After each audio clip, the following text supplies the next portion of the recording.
bananga abadde mukwano gwaffe ffe ng'abayimbi music industry efiiriddwa nnyo omuntu gwe mubadde temumanyi. Gwali mwaka gwa 2014 nafulumya akayimba ke bayita Omukwano. Akayimba ako kaavuga ku Radio Simba. Kati waliwo omuvubuka bamuyita Kayiira yafa. Yali akola kaboozi. Kayiira n'anoonya akayimba ako. Ne bankubira ne baŋŋamba nti waliwo omwami ali ku kaboozi anoonya oluyimba lwo. Kayiira azannya oluyimba lwange. Mu kuluzannya Pastor Igane Nabbi omukazi baali mu mmotoka mbu nga balina gye balaga oba simanyi kubanga oli yali mukazi we. Kati nga ŋŋamba nange bwe ntuuka we bali ŋŋenda kufuuka oyo gwe mulaba ku TV gwe muwulira ku radio. Munaye nga ŋŋenda enkeera ku makya kolo lwennyini nali ku Kivulu Mityana. Kivulu ekyo kyali kya Walukagga.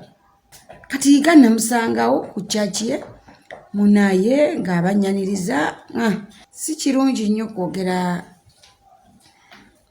ku mufu kigambo kitali kiwoomu. Naye era kino si kibi nnyo badde si kiwoomu nnyo. Musumbayiga bwe tugenda mu studio ne tukyusa oluyimba lwange tuluteekamu ekyo ekigambo Revival Band tulikodinga obupya tulusa ku radio.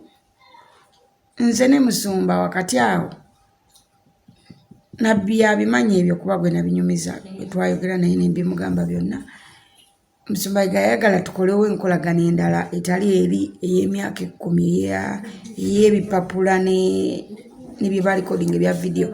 Kati bambi enkolagana eyo netafuna ki kyogere ntya enkolagana eyo netafuna buwagizi saidi emu nesigiwagira kale nekiremesa oluyimba lwange okukola ki okutambula.